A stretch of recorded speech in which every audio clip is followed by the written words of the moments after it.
Alrighty, folks, we're back with another new album review, and this one is the 23rd output from Legends Deep Purple.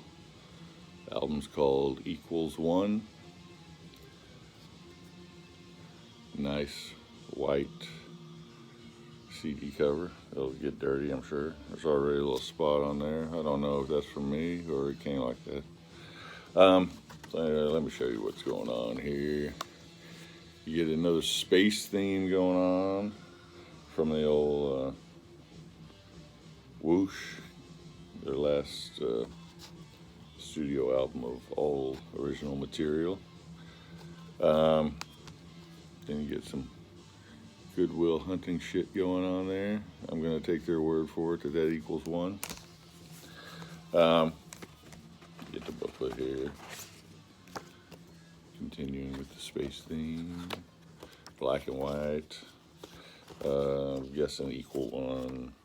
We're going for simplicity. Pardon me, I dropped the hype sticker. I always forget I stick those in the booklet. I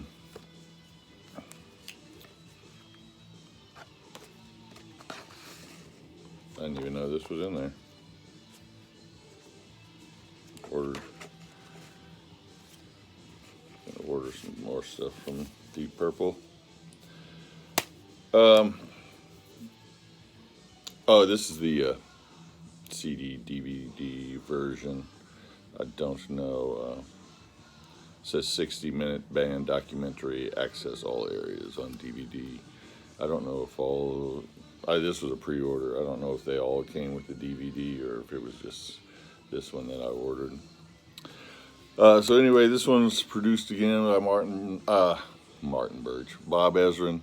He's done, this is his 5th album with the band. And I'm pretty sure this is the Mark 9 lineup. I saw somebody say Mark 8, but I'm pretty sure this is Mark 9. Because we have Simon McBride coming in, taking over for Steve Morse, who left to take care of his wife. So this is a good record. I think Don Airey carries the album the most, with a lot of help from Simon McBride and a lot of help from Ian Paice. Ian Gillan's vocals are good here. He's got his lyrics. You either love or hate Ian's lyrics. I happen to love them. So he's always got his good wordplay going on there. And then Roger Glover. I mean, he's in the pocket.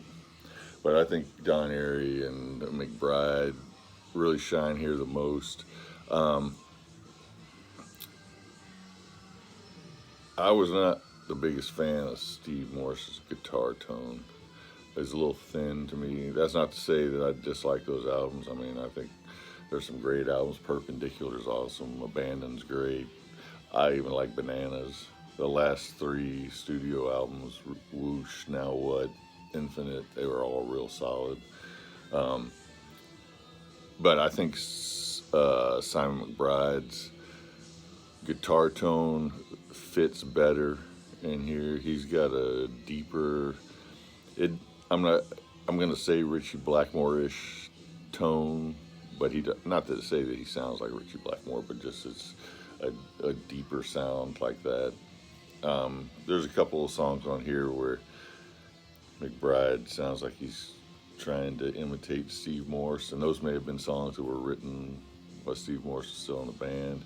There's a couple songs where he sounds like he's trying to blend Blackmore and Morse, and then he's got some where he's out on his own. And I think he does a good job overall. I think he's a good fit. I didn't realize he was as young as he is. I think he's like 44 maybe. So maybe it's his haircut that makes him look older. So anyway, it starts off with Show Me. It's driven by a keyboard riff, as a lot of these songs will be. I'm not sure it's the best opener, honestly, but I have a feeling with the lyrics and the song title that Ian has a message he's trying to get across with that one.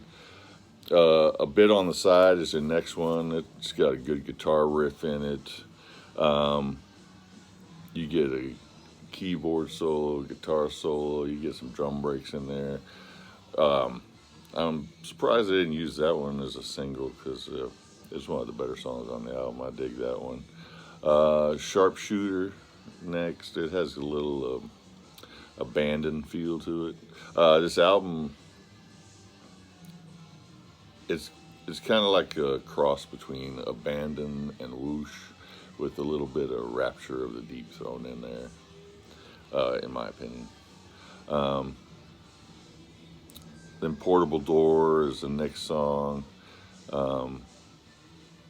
That was the first single, which actually was what got me to buy the album. I actually was, I thought I was done with Deep Purple. I did not get the Covers album, which I'm drawing a blank on what the name of that was. Turning to Crime? Can't remember now. I did skip that one. I'm not a big fan of Covers album. And I really wasn't planning on getting this one either. And then I heard Portable Door, and I was like, well, looks like I'm going to have to get that one. So, and I'm glad I did. You get kind of a lull here after that one. You got Old Fangled Thing, which has good callback. There's lots of callback in this album. Whatever you want to call it. Callback, dueling, keyboards and guitar back and forth between Airey and McBride. If I Were You is a slower tune. Then Pictures of You is the second single. That one is probably my least favorite of the three singles that they put out. I mean, it's still a good song, but there's better songs on here. I'm Saying Nothing. Then you pick up with the last single that came out, Lazy Sod. That's another one that's one of the better songs on the album. I'm surprised they didn't lead off with that as their first single. Now You're Talking is another fast-paced rocker. It's got some killer guitar in it. And then you get into No Money to Burn. Airey and Paice are actually doing the dueling in that one. I don't know, I heard somebody complain about Pace's playing, saying that he hadn't shown anything new and since Perfect Strangers. I mean, I couldn't tell you if that's true or not. He's Ian Paice. He's always doing what he's supposed to do, and he's always adding his little flourishes and fills where they need to be. He sounds good on this album to me, and I think he helps carry it along. Like I said, I think the three standouts on this album are Airey, McBride, and Paice. I'll Catch You is another slow tune. It's got some swirling keys on it. This might have been the best song for a closer. But then they have Bleeding Obvious, which is the last one. It's a pretty good song, but it's a little long. It's the longest song on the album. It's almost 6 minutes long. But there's some good guitar in it. I just don't think it was probably the best choice for a closing tune. It is 52 minutes long, plus a little over 52 minutes.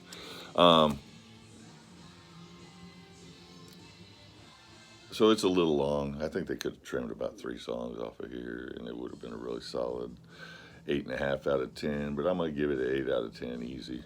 When I first listened to it, honestly, I was like, is this a 7.5? And then we got to the little middle part, and I was like, is this a 7?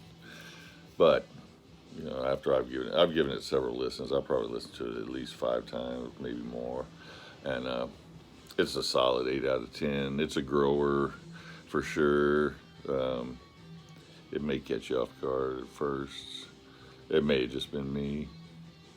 But it's easy 8 out of 10. It's, like I said, I'm a big fan of Simon McBride's tone on this album. I think it brings back a more classic Deep Purple sound. And again, not to say I didn't like Steve Morse. It was definitely a different sound from classic Deep Purple. I think this album has more that, even though I compared it to Abandon and Whoosh and Rapture of the Deep, it's the that's more to do with the songwriting styles themselves. So anyway, if you haven't checked it out, I would check out A Bit on the Side. You've probably heard Lazy Sod. Now You're Talking is another good one to check out. Those three, and then you can probably make it, like I said, those are the three best songs. But if you like those, then you'll probably like this album. Deep Purple equals one. If you've listened to it, let me know what you thought. I like hearing feedback on music from people. All right. You guys have a good one.